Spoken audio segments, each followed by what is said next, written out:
Hello dear students, a very good morning to all of you and I hope you all are fine. Students, class 11th history में हम revision कर रहे हैं chapter 3rd and that is an empire across 3 continents. एक ऐसे empire के बारे में हम रीड कर रहे हैं, रोमन एम्पायर के बारे में, जो कि 3 कॉन्टिनेंट्स में फैला हुआ था, यानी कि 3 साम्राज्यों में फैला हुआ जो एम्पायर था वो कौन सा था? Roman empire.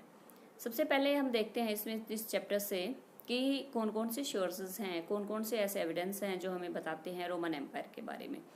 सबसे पहले तो है कि ये इतना विशाल एम्पायर था, एक इतना कह सकते हैं फैला हुआ एम्पायर था जो कि 3 कॉन्टिनेंट्स में हम देख सकते हैं कि ये फैला हुआ था। तो उसके बाद सबसे पहले हम इसमें डिस्कस करेंगे अबाउट द सोर्सेज, कौन कौन से ऐसे स्रोत हैं जो हमें बताते हैं इस चैप्टर में रोमन एम्पायर के बारे में। There is a rich collection of sources to study Roman history like text, documents and material remains.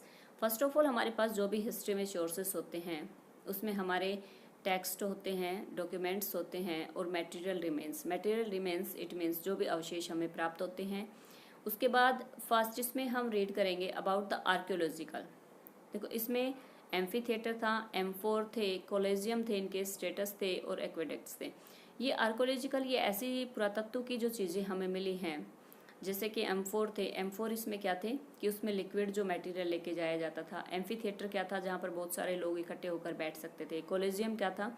Collegium जहाँ पर कह सकते हैं इनकी लड़ाई वगैरह करवाने का जो एक बहुत बड़ा स्थान होता था। स्टैचूज जो हमें मिले हैं वो होते हैं आर्कियोलॉजिकल सोर्सेज। उसके बाद लिटरेरी अगर हम बात करें तो रिटर्न में हमें क्या क्या एविडेंस मिलते हैं जो हमें रोमन एम्पायर के बारे में बताते हैं। Historians written by contemporary historians documents. जो समकालीन हिस्टोरियंस थे, यानी कि जो रोमन एम्पायर के समकालीन थे उस टाइम पीरियड के दौरान जो हिस्टोरियन थे, उन्होंने जो भी डॉक्यूमेंट्स लिखे हैं रिटर्न में, वो सारे के सारे हमें बताते हैं रोमन एम्पायर के बारे में। उसके बाद हम बात करें हैं एरियल फोटोग्राफ्स। ऐसे फोटोग्राफ्स भी हमें मिले हैं। Documentary sources include mainly inscription and peppery. Inscriptions were usually curtain stone, so a large number of survive in both Greek and Latin.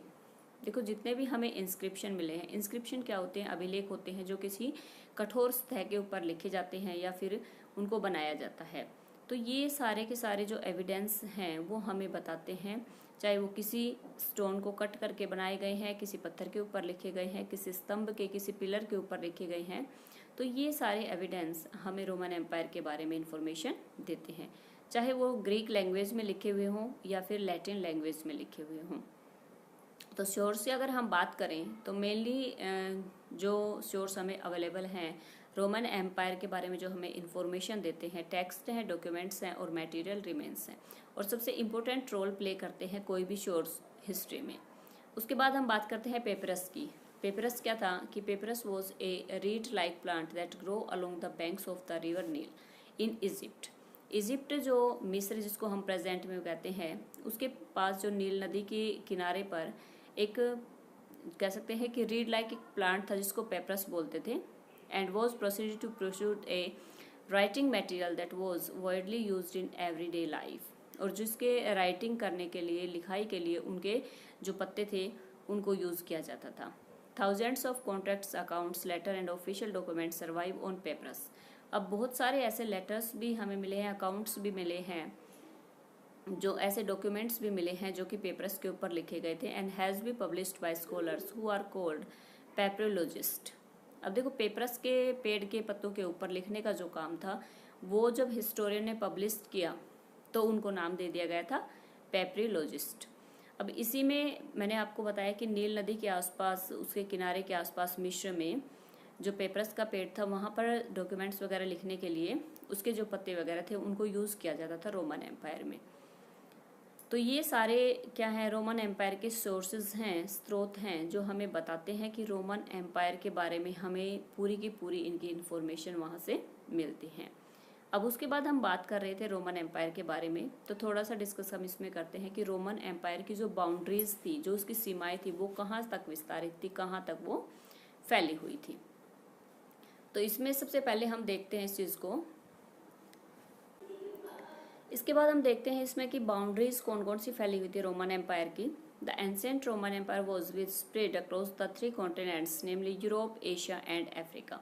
3 महाद्वीपों में फैला हुआ था, यूरोप में, एशिया में और अफ्रीका में, एंड दैट इज कौन सा एम्पायर था? Roman empire. अब रोमन एम्पायर की अगर बात करें तो 3 महाद्वीपों में फैला हुआ था। नॉर्थ में अगर इसकी बात करें, the boundaries of the empire was formed by 2 great reverse.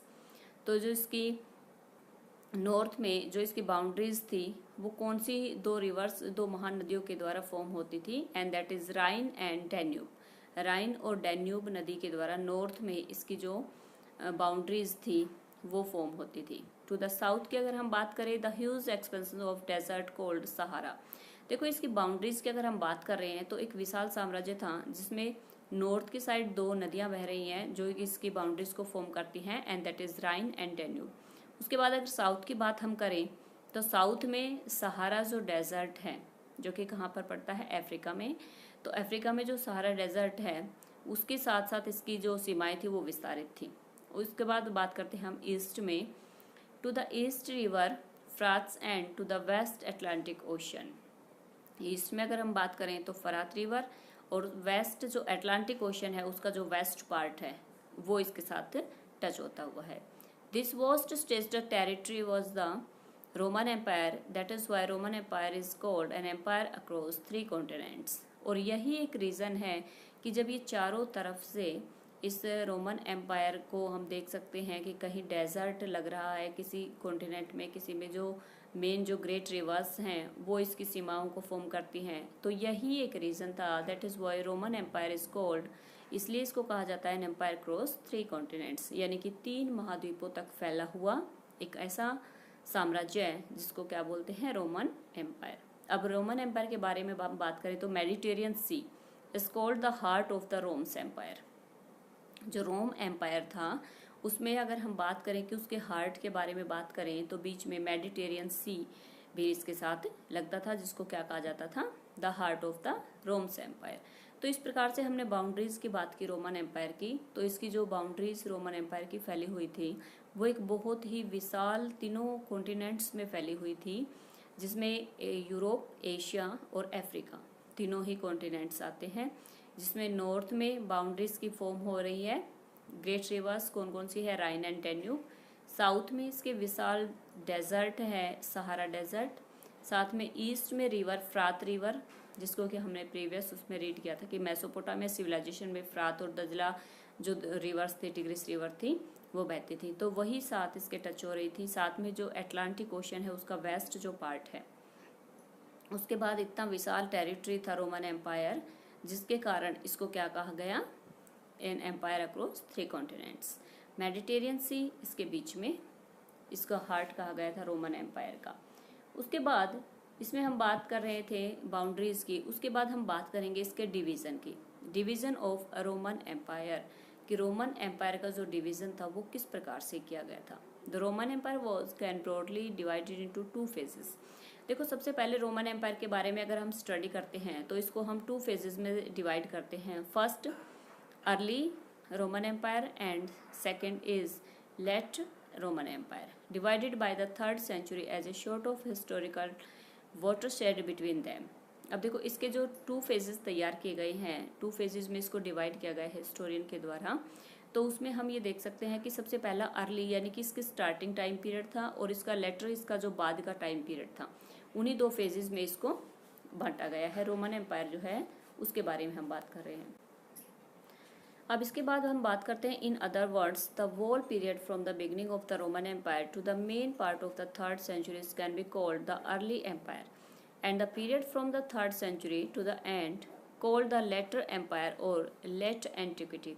अब इसमें मैंने आपको बताया था कि किस प्रकार से जो रोमन एम्पायर था उसके 2 फेजेस माने हैं हिस्टोरियन ने। फर्स्ट इसका जो टाइम पीरियड था बिगनिंग का, बिगनिंग यानी कि रोमन एम्पायर के जो स्टार्टिंग टाइम पीरियड था उसको यानी कि 3rd century के आसपास का, उसको बोल दिया गया है अर्ली एम्पायर।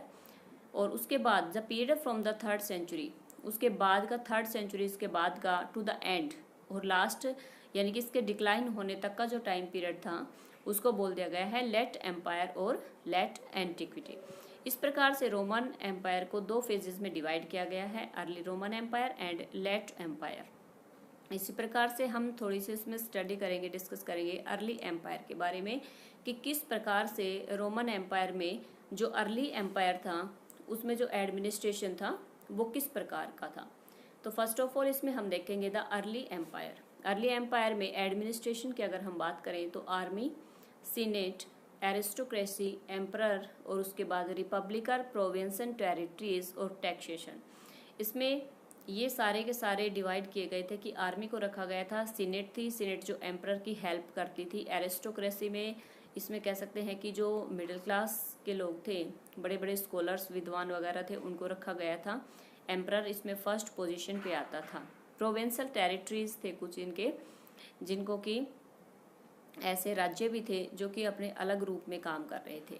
उसके बाद बात करें लैंग्वेजेस की, तो मैनी लैंग्वेजेस स्पोकन की जाती थी इस एम्पायर में, और ऑफिशियली अगर लैंग्वेज की बात करें तो वो कौन सी लैंग्वेज थी, लैटिन और ग्रीक लैंग्वेज थी, जो कि सबसे ज़्यादा यूज़ की जाती थी। तो रोमन एम्पायर के बारे में आज हमने बात की कि इसकी बाउंड्रीज किस प्रकार थी, किस प्रकार के सोर्सेज हमें मिलते हैं इसमें, और किस प्रकार से कह सकते हैं कि जो रोमन एम्पायर था वो किस प्रकार की बाउंड्रीज थी, किस प्रकार से फैला हुआ था और किस फेजेस में इसको डिवाइड किया गया है। तो स्टूडेंट्स, आई होप आप चैप्टर जो रोमन एम्पायर से रिलेटेड है आप अच्छे से उसको रीड करेंगे, अच्छे से आपका चैप्टर क्लियर हो गया होगा। Okay students, thanks to